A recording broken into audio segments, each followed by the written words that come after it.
ചപ്പാത്തി നിർമ്മാണ യന്ത്രത്തിൽ അകപ്പെട്ട് അറ്റുപോയ കാസർഗോഡ് സ്വദേശിനിയുടെ വലത് കൈ അതിസങ്കീർണ പുനർനിർമ്മാണ ശസ്ത്രക്രിയയിലൂടെ കൂട്ടിച്ചേർത്തു.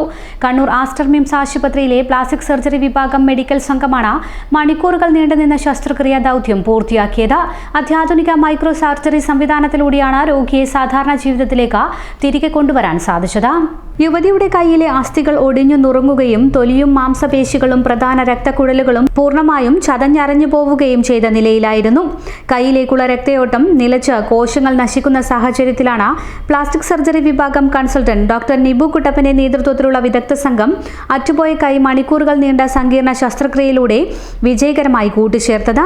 പരിക്കേറ്റ ഭാഗം പൂർണ്ണമായി സുഖം പ്രാപിക്കുകയും കൈയുടെ ചലനശേഷി തിരികെ ലഭിക്കുകയും ചെയ്ത യുവതി നിലവിൽ ഫിസിയോതെറാപ്പി ചികിത്സയിലാണ്. ശസ്ത്രക്രിയയിൽ doctor Arjun Unnikrishnan, doctor Nibun, ortho വിഭാഗം ഡോക്ടർമാരായ doctor Sandeep, doctor Anupam, anaesthesia വിഭാഗം ഡോക്ടർമാരായ ഡോക്ടർ അനൂപ് ജോയ്, ഡോക്ടർ കീർത്തി എന്നിവർ പങ്കെടുത്തു. ആരോഗ്യ മേഖലയിൽ ജോലി സ്വന്തമാക്കാം. അതിന് ഫീസ് ഒരു തടസ്സമേ ആകില്ല. ജോബ് ഓറിയന്റഡ് സ്കിൽ കോഴ്സായ നഴ്സിംഗ് അസിസ്റ്റന്റ് പഠിക്കാം. മുഴുവൻ കുട്ടികൾക്കും പ്ലേസ്മെന്റ് കിട്ടിയതുകൊണ്ട് ജോബിന്റെ കാര്യത്തിൽ ഒരു ടെൻഷനും വേണ്ട. കൂടുതൽ വിവരങ്ങൾക്ക് ഇന്ന് തന്നെ കോൺടാക്ട് ചെയ്യൂ. CM hospital, Vadakara.